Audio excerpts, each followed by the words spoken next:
15 August లోపు 2 లక్షల రుణమాఫీ. సరే, ఇక్కడ రేవంత్ రెడ్డి ఏం చెప్తున్నాడంటే 15 ఆగస్టు లోపు 2 లక్షల రుణమాఫీ చేస్తానని చెప్పిండు.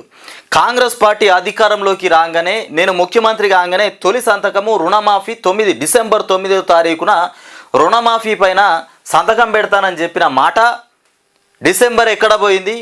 ఇవాళ ఏంది? ఇవాళ ఏప్రిల్ 16వ తారీఖు. ఇప్పటిదాకా కూడా రుణమాఫీ లేదు. మళ్ళీ ఇవాళ కొత్త భాగవతం తీసుకొచ్చి 15 ఆగస్టు లోపు మళ్ళీ రుణమాఫీ చేస్తా అని మాటిస్తున్నటువంటి విధానం. ఈ మాటను బట్టి తెలంగాణ రాష్ట్ర ప్రజలు, రైతులందరూ ఓటు వేయడానికి సిద్ధంగా ఉన్నారా? లోక్సభ ఎన్నికలను ఆసరాగా తీసుకొని ఇవాళ ఈ మాట మాట్లాడుతుండు. ఏమని మాట్లాడుతుండు? 15 ఆగస్టు లోపు మళ్ళీ నేను రుణమాఫీ 2 లక్షల రుణమాఫీ ఖచ్చితంగా చేస్తా, దేనికంటే దానికి రెడీ అన్నట్టుగా చెప్తున్నటువంటి మాట. ఆ రుణమాఫీ పేరు అటుబాయే, రైతు బంధు ఎటుబాయే, బోనస్ ఎటుబాయే. బోనస్ కూడా ఇప్పుడు ఇస్తే అయిపోయేది కదా. రైతులకు పాపం పంట ఎండిపోయింది. 10 ఎకరాలు వేసుకుంటే 2 ఎకరాలు పంట పండింది, 2 ఎకరాల పంట పండింది. 2 ఎకరాల కోసము ఇప్పుడు మన 500 బోనస్ ఏదో ఇప్పుడు ఇస్తే సంతోషంగా తీసుకుందరు కదా.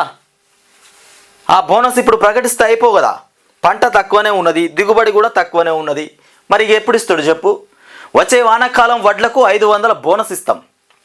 ఇప్పుడు ఇయ్యడట, వచ్చే వానాకాలం ఇస్తాడంట బోనస్. ఎందుకంటే ఒకవేళ ఇప్పుడు గెలుస్తామో గెలవమో తెలియదు. ఈ బోనస్ ఇచ్చిన తర్వాత ఆయనతో ఓడగొడితే, మంచి చేస్తే ఓడిపోతారనేటువంటి ఆలోచన తప్పకుండా రేవంత్ రెడ్డికి మైండ్లో తట్టింది. ప్రజలకు న్యాయం చేస్తే మళ్ళీ ఓటు వేయరు. ఎందుకంటే ఇది అట్లే ఉన్నది సిచ్యువేషన్. ఇప్పుడు మాత్రం చేయడట. ఇప్పుడు మాత్రం నేను బోనస్ వచ్చే వానాకాలం పంటకే బోనస్ ఇస్తా అని చెప్తాడు. మంచిగానే చెప్తున్నావు అయ్యా, బంగారి మాట. నారాయణపేట జనజాతర సభలో సీఎం రేవంత్ రెడ్డి బిడ్డ బెయిల్ కోసం బీజేపీకి బీఆర్ఎస్ను కేసీఆర్ తాకట్టు పెట్టిండంట. బిడ్డ బెయిల్ కోసం. సరే, బిడ్డ బెయిల్ కోసము బీఆర్ఎస్ను బీజేపీకి తాకట్టు పెట్టిండు కేసీఆర్. మరి నీ మనసును, నీ శరీరాన్ని లోక్సభ ఎన్నికల తర్వాత మోదీకి తాకట్టు పెట్టబోతున్నావా? ఇవాళ తెలంగాణ రాష్ట్ర ప్రజలంతా అదే అనుకుంటారు. రేవంత్ రెడ్డి మోదీతోని చేతులు కలిపిండు, ఎన్నికలు అయిపోగానే కాండువా కప్పుకుంటాడు, తన బతుకుని తీసుకుపోయి మోదీ చేతిలో పెడతాడు. ఇక ఇచ్చిన 6 హామీల సంగతి ఏమవుతుందో, ఏ గతి పాలవుతుందో అని భయం పడుతున్నటువంటి తెలంగాణ రాష్ట్ర ప్రజలు భయపడుతుర్రు. ఇక రాష్ట్రంలో కాంగ్రెస్ను ఓడగొట్టేందుకు ఆ 2 పార్టీలు కుమ్మక్క అయిపోయినాయట. ఏది? బీజేపీ బీఆర్ఎస్ 2 కలిసి ఈ కాంగ్రెస్ పార్టీని ఓడగొట్టడానికి కుమ్మక్కైనాయట. ఈ మాట నమ్మదగినటువంటి విషయమేనా? తెలంగాణ రాష్ట్ర ప్రజలు ఇవాళ ఈ మాట నమ్మొచ్చా? బీజేపీ బీఆర్ఎస్ ఒక్కటయ్యి కాంగ్రెస్ పార్టీని ఓడగొట్టాలని చూస్తున్నాయట. నీ మీదనే అపోహలు, నీ మీదనే వ్యతిరేక వాదనలు వినబడుతున్నాయి. ఎక్కడెక్కడనైతే బీజేపీ మంచి క్యాండిడేట్స్ నిలబడ్డరో గాడ నువ్వు డమ్మీ క్యాండిడేట్లను నిలబెట్టావని నీ కార్యకర్తలు, నీ పార్టీలో ఉన్నటువంటి సీనియర్ నాయకులే చెప్పిండ్రు. రేవంత్ రెడ్డి మొత్తము అభ్యర్థులను ఇష్టానుసారంగా నిలబెడతాడు. డమ్మీ అభ్యర్థులనే ఎంపీ అభ్యర్థులుగా ప్రకటిస్తుండు. ఇవాళ కాంగ్రెస్ను ఓడగొట్టే ప్రయత్నం చేస్తుండు, బీజేపీకి వత్తాసు పలుకుతుండు. ఇట్లాంటి మాటలు కాంగ్రెస్లో ఉన్నటువంటి లీడర్లే మాట్లాడుతున్నారు. ఇక కొత్తగా మళ్ళీ మేము చెప్పాల్సిన అవసరం ఏమొచ్చింది? నువ్వు చెప్పాల్సిన అవసరం ఏమొచ్చింది? ఇక ఎంపీ అభ్యర్థి చేతులు ఆవట్టి చూపిస్తుండు. చూడు, ఇగో ఒక్కటే చేతులు ఆవట్టి నేను గెలిపించుకుంటే మీకు ఇచ్చిన 6 గ్యారెంటీలు అమలైతాయి, లేకపోతే మాత్రం గుండం సున్నా, ఇక అమలు చేయమన్నట్టే. నారాయణపేట సభలో వంశీచంద్రును గెలిపించాలని జనాన్ని కోరుతున్న సీఎం రేవంత్ రెడ్డి. ఇలా జనాలను మొత్తం ఆగం చేస్తున్నారు, అంటే పిచ్చోళం చేస్తున్నారు. ఈ పార్టీలు ఎందుకు పెట్టిండ్రో, ఈ కాంగ్రెస్, ఈ బీజేపీ, ఇక పోతే మన బీఆర్ఎస్ కూడా ప్రాంతీయ ఇప్పుడు ఈ రాష్ట్ర ప్రభుత్వం ఉంది కదా, గత ప్రభుత్వం బీఆర్ఎస్ పార్టీ కూడా, ఇది కూడా అసలు ఏందో నాకేం అర్థమైంది. ఈ ప్రాంతీయ పార్టీ ఏందో, ఆ జాతీయ పార్టీ ఏందో, ఏ పార్టీకి ఆ పార్టీయే మద్దతు పలుకోవడం, ఎవరి సంపాదన వాళ్ళే డబ్బలు నింపుకోవడం తప్ప రైతాంగాన్ని, పేద ప్రజల్ని, ఒక్కో రైతు చెమటగారంగా కష్టపడి ఆడ వ్యవసాయం చేస్తూ ఉన్నాడు. వాళ్ళేమో చెమటగారంగా ఎండబడి వ్యవసాయం చేస్తుంటే ఈయన బ్రహ్మాండంగా నీడకు నిలబడి ఇట్లాంటి మాటలు మాట్లాడుతుండు. రుణమాఫీ చేస్తే ఇవాళ బంగారం వల్ల రైతులు బతుకుతుంటారు కదా. బోనస్ ప్రకటించకపోతివి, ధాన్యమంతా వానపాలైపోయా, కొన్ని చోట్ల ఎండిపోయా. ఇక ఎప్పుడు ఇస్తావు మన ప్రకటన? రాష్ట్రంలో కాంగ్రెస్ను ఓడగట్టేందుకు రెండు పార్టీలు కుమ్మక్కైపోయినాయి. రాష్ట్రంలో 14 ఎంపీ సీట్లు గెలిస్తే ముదిరాజు బిడ్డను మంత్రిని చేస్తాం. ముదిరాజులందరూ ఒక్క మాట ఇది బాగా బైహార్ట్ చేసుకోండి, మంచిగా అర్థం చేసుకోవాలి. ఇవాళ 14 సీట్లను గెలిపిస్తేనే ముదిరాజును మంత్రిని చేస్తానని చెప్తుండు. 14 సీట్లు గెలవకపోతే ఒక 6 వస్తాయి, 5 వస్తాయి, 7 వస్తాయి. ఇట్లా వచ్చిన తర్వాత ఒకవేళ 7, 5 ఈ సీట్లు వస్తే ముదిరాజును మంత్రిని చెయ్యడా? ముదిరాజుకి మంచి పొజిషన్ ఇవ్వడా? ఇక ఇవ్వను అన్నట్టే కదా రెడ్డి సామ్రాజ్యాన్ని కట్టబెడతాడు అన్నట్టు గుర్తుపెట్టుకోండి. ఇక బీసీలను మంటగప్పే ప్రయత్నమే. ఇక ముదిరాజులను బీసీ ఏలోకి తేవడం, ఎస్సీ వర్గీకరణ కాంగ్రెస్తోనే సాధ్యమవుతుంది. ఎస్సీ వర్గీకరణ కూడా కాంగ్రెస్తోనే సాధ్యమవుతుందట. లోక్సభ ఎన్నికలైన వెంటనే స్థానిక సంస్థల ఎన్నికలు ఉంటాయని వెల్లడి. ఇవన్నీ ఆశలే, గిన్ని ఆశలా? ఈయనని గెలిపిస్తే మంత్రి చేస్తా, ముదిరాజులు 14 సీట్లు గెలిపిస్తే మంత్రిని చేస్తాను, అదొక్క ఆశ. ముదిరాజులను బీసీ ఏలోకి తేవడం కాంగ్రెస్తోనే సాధ్యమవుతుంది, ఎస్సీ వర్గీకరణ కూడా కాంగ్రెస్తోనే సాధ్యమవుతుంది, ఇది ఇంకో ఆశ. దానికి తోడుగా లోక్సభ ఎన్నికలు అయిపోయిన వెంటనే ఇక స్థానిక సంస్థల ఎన్నికలు కూడా ఉంటాయి. వాటికి కూడా ఎవరెవరిని నియమించాలనేది, ఎవరికి టికెట్ ఇవ్వాలనేది కూడా తన చేతుల్లోనే ఉంటుంది. ఇన్ని రకాలుగా ఆశలు పెడతాడు. జనాలను మొత్తాన్ని ఆశ పెట్టి మభ్యపరిచే ప్రయత్నమే. ఈయన చెప్పే మాటలు, ఈయన చేసే కథలు అసలు ఎవరికి వర్తిస్తాయో ఎవరికి దక్కుతాయో మీకు అసలు తెలిసి ఉండాలి. ఇక సోమవారం నారాయణపేటలో నిర్వహించిన జనజాతర సభకు హాజరైన జనం. ఇంత చిన్నగా పెట్టిరండి ఫోటో, జనాలు తక్కువనే వచ్చినట్టున్నారు. ఇక ఇక్కడ మబ్బు ఇక లాంగ్ వరకు కూడా ఇక తీసిరు కదా. గిడి చూసుకుందాం, మసక బారిపోయినట్టు ఉన్నారు జనాలు. గిడ ముంగట మాత్రం మంచిగానే ఉన్నారు. ముంగట తీసిన ఫోటో జర ఇటు కనబడుతురు జనాలు, అటు పోతే మొత్తం మబ్బులే. ఇట్లా ఉందన్నట్టు.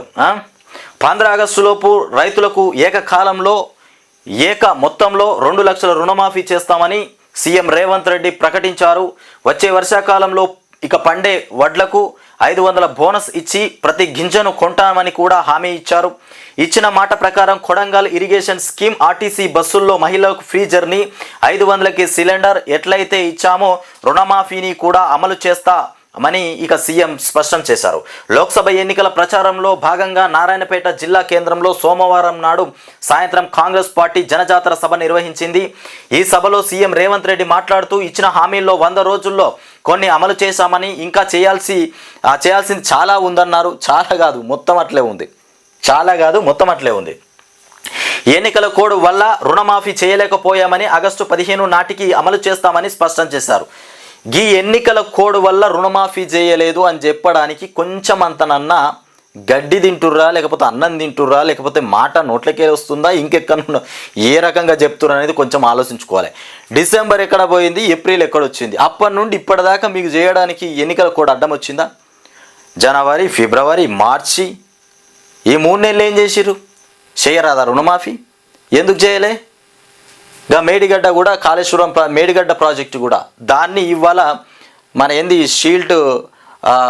షీల్డ్ మన రిపేర్ చేయడానికి, ఇవాళ రిపేర్ చేయడానికి అనుకూలిస్తుంది. ఇవాళ రిపేర్ చేస్తున్నామని 3 నెలల్లో రిపేర్ చేయాలని రాష్ట్ర సర్కారు ఆదేశాలు జారీ చేసింది. గిట్లా ఉంది అంటే 3 నెలలు 30 తిప్పలు పెట్టిరు రాష్ట్ర ప్రజల్ని. ఎందుకు పెట్టిరో మరి ఏందో అసలు అర్థం కానిటువంటి పరిస్థితి. ఇక ఇచ్చిన హామీల్లో 100 రోజుల్లో కొన్ని అమలు చేశామని అంటున్నారు. ఇక ఇది ఇట్లా ఉంటే ఇక బీజేపీ నుంచి కేసీఆర్కు సుపారీ అందిందట. ఈ సుపారీ అందిన మాట ఇగో ఇటేసుకోవాలి. బీజేపీ నుండి రేవంత్ రెడ్డికి సుపారీ, ఇది టైటిల్. బీజేపీ నుండి రేవంత్ రెడ్డికి సుపారీ, భారీ సుపారీ, చిన్న సుపారీ కాదు. ఇక ప్రధాని మోదీకి కేసీఆర్ తాకట్టు పెట్టారని సీఎం రేవంత్ విమర్శించారు. లిక్కర్ స్కామ్ కేసులో కవితకు బెయిల్ కోసం లోక్సభ ఎన్నికల్లో కాంగ్రెస్ను ఓడించేందుకు మోదీతో కేసీఆర్ చీకటి ఒప్పందం చేసుకున్నాడు. అందులో భాగంగా మహబూబా నగర్, చేవెళ్ల, మల్కజ్గిరి, భువనగిరి, జహీరాబాద్ ఎంపీ సీట్లలో బీజేపీని గెలిపించేందుకు సుపారీ తీసుకున్నట్టు బీఆర్ఎస్ కార్యకర్తలను బొందబెట్టి వాళ్ళ ఆత్మగౌరవాన్ని మోదీ కాళ్ల వద్ద తాకట్టు పెట్టిండు అని మండిపడ్డారు. ఇవాళ సుపారీ తీసుకొని కవితను తీసుకురావడానికి మొత్తం మీద సుపారీ తీసుకున్నాడని, ఆ సీట్లను కూడా తాకట్టు పెట్టబోతుండని, బీఆర్ఎస్ను తాకట్టు పెట్టిండని, ఇవన్నీ మాటలు. ఇవాళ నీ పార్టీ కాదు కాంగ్రెస్ పార్టీ, అయినా నువ్వు తాకట్టు పెట్టలేదా? వాళ్ళ కాంగ్రెస్ పార్టీ నీ పార్టీయే కాదు. నువ్వు మోదీతో చేతులు కలిపి బీజేపీతోని అనుకూలంగా వ్యవహరిస్తలేవా నువ్వు? ఏది మోదీతోని సానుకూలంగా నువ్వు వ్యవహరిస్తలేవా? నే పార్టీ కాకపోయినా నువ్వే అంత ఆ రకంగా అల్లం బెల్లం లెక్క అంటుకొని ఉన్నావు. మరి ఇవాళ కేసీఆర్ అసలు అది ఎంతవరకు నిజం ఉందా లేదా? బీజేపీతోని పొత్తు ఉందా లేదా? బీజేపీ బీఆర్ఎస్ ఒకటేనా కాదా? ఇవన్నీ సందేహాలు మాత్రమే. నిజానికి అది కరెక్ట్గా కానే కాదు. అది ఇంతవరకు రుజువైనట్టు లేదు. ఇక మరి రేవంత్ రెడ్డిది అయితే పక్కా రుజువైంది. కొన్ని విషయాలలో నేను చెప్తా. ఇక రేవంత్ రెడ్డి మోదీ రాగానే పోవడం రావడం, తెలంగాణకు మోదీ వస్తే కలిసిండు, పంపించేదాకా ఎంబడే ఉన్నాడు. ఇక ఏది మన రేవంత్ రెడ్డిని ఆంధ్రప్రదేశ్లో మొదట్లో షర్మిలను కాంగ్రెస్కు అధ్యక్షురాలు చేయడానికంటే, పిసిసి అధ్యక్షురాలు చేసేదానికంటే ముందు చేసిన తర్వాత రేవంత్ రెడ్డి పోయిండు, ప్రచారానికి నేను వస్తా అని చెప్పిండు.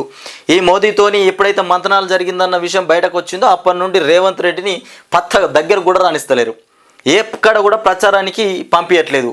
అందులో ముఖ్యంగా రేవంత్ రెడ్డి మీద కొన్ని వ్యతిరేకమైనటువంటి మాటలు కూడా అధిష్టానానికి చేరినాయి. బట్టిని అవమానించిన కథ కావచ్చు, లేకపోతే బీజేపీ నాయకులు ఎక్కడెక్కడైతే అభ్యర్థులు బలంగా ఉన్నారో వాళ్ళ దగ్గర ఈ కాంగ్రెస్ అభ్యర్థులను, డమ్మీ కాంగ్రెస్ అభ్యర్థులను నియమించడం, ఇట్లాంటివన్నీ చేసినటువంటి కథ అంతా ఇది అధిష్టానానికి చేర్చిరు. ఇంకొకటి లిక్కర్ స్కామ్లో కూడా ఇప్పటికే శిక్షించడం చాలా లేట్ అయిపోయింది అని మాట్లాడినటువంటి మాటలు, కేజ్రీవాల్కు రేవంత్ రెడ్డి, మన రాహుల్ గాంధీ, ఇక మిగతా వాళ్ళు బీజేపీ పైన బీజేపీ మీద మోదీ పైన కక్షతో ఉంటే రేవంత్ రెడ్డి మాత్రం బీజేపీకి వత్తాసు పలికినట్టుగా మాట్లాడిండు. ఇక ఇవన్నీ బట్టి చూస్తే అర్థమవుతలేదా రేవంత్ రెడ్డి భాగోతం ఏంది, రేవంత్ రెడ్డి చేస్తున్న పని ఏందనేది.